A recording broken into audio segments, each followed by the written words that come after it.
turn life around, upside down, and I'm still standing, boom, boom, standing tall and all.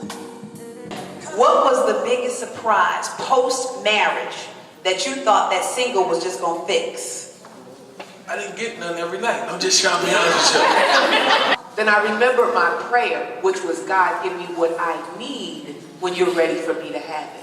What I needed was a friend, was somebody who cared about me personally. So I was like, okay.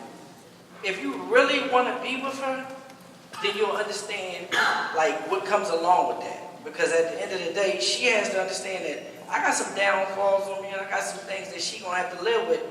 Being married don't mean everything is perfect.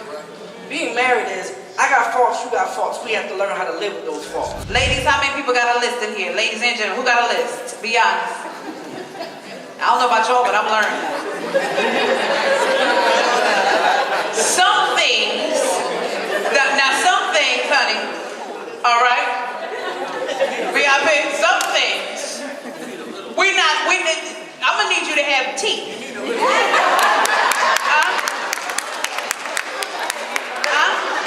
I love you, God bless your very life. But I'm gonna need you to have teeth, and if you don't have your own, I'm gonna need you to have a partial that don't click and flip out. I got mine. There are some things I'm just not willing to not have. He has to be in the gym. Tall, dark, handsome, over 6 feet, white teeth. That's how they leave her this alone. Give me one. That's it. Go ahead. Spontaneous, adventurous, and love sports. All men love sports. But Okay. To me, that's okay. To me, that's okay. But to my friends, I'm too picky. I need to lower my standards. There's a difference between a preference and a non-negotiable. Right. You see what I'm saying? Like a non-negotiable, he gotta have teeth. That's a non-negotiable. Right? Or you might not want anybody with a kid, or you might want somebody that believes in Jesus. That's a non-negotiable. Right? But there are other things that are preferences that we might have to say, you know what? Like, is this value-based? Because at the end of the day, when we go to build something and we build a relationship, we're going to experience life. And when we experience in life, him being 6'3" or her being this is not going to help us get the students, right? So now, when the money goes up and down, or we have health situations, right?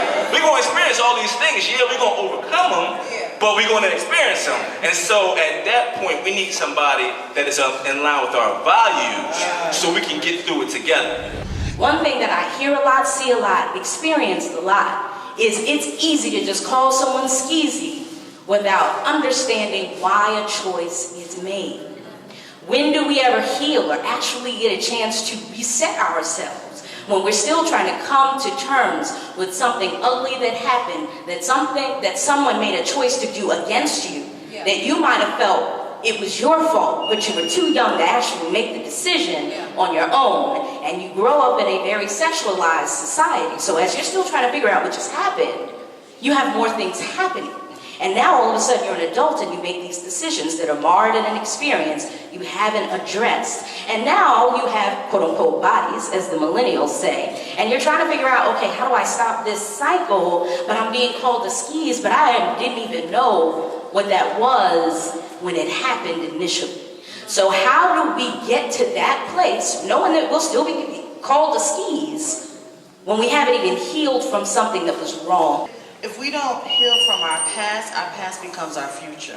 And so we continuously live our past and our future. And so that becomes our cycle of life, right? And healing comes through confrontation.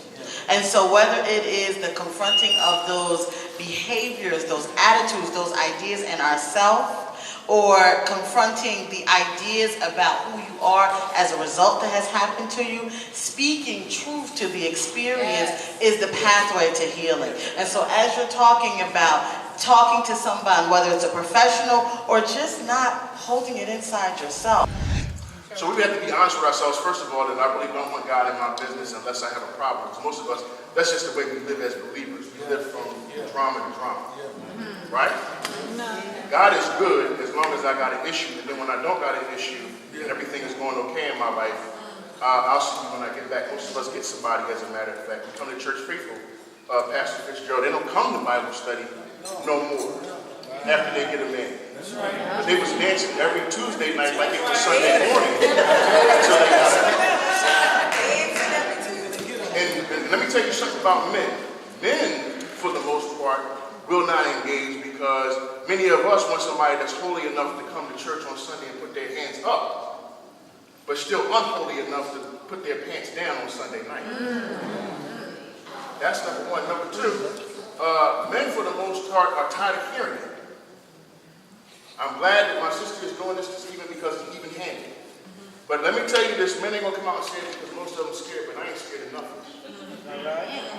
Nobody wants to keep hearing about men need to do this, and men need to do this, and men need to do this, and men ain't doing this, and men ain't this, and men ain't that. At some point, both of us, male and female, have to take some personal responsibility. That's right. I raised you. I was celibate at one point in my life for 29 months straight. I thought I had earned my stripes, right? After I broke my celibacy, I was a celibate fornicator. You go ahead, just don't, as long as we don't do it. Please me, I'ma please you. Don't. Okay?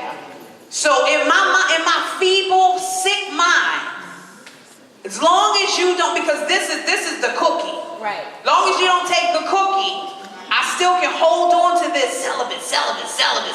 Right. A lying wonder is what I was. But I was trying to reserve a portion of my body. So you gotta lead with the standard, whatever that is, and that goes back to what we talked about. We were talking about that self-love, that self-awareness, figuring out what our values are. That's why we have to settle this issue within ourselves before we even bring somebody else into the table. Right? He said we believe it. So what does that look like for you? I can't tell you what it looks like. What does your faith look like to you, and how do I live that out every day? What did I tell you about Soul Check? It's confrontational conversation, but it is for a purpose. It is solution-oriented. This is the only way that we are going to heal. Somebody has to do it. And so some of us are shot time and two-stepping our way to glory. Life is so interesting. You do this church thing and you think it's supposed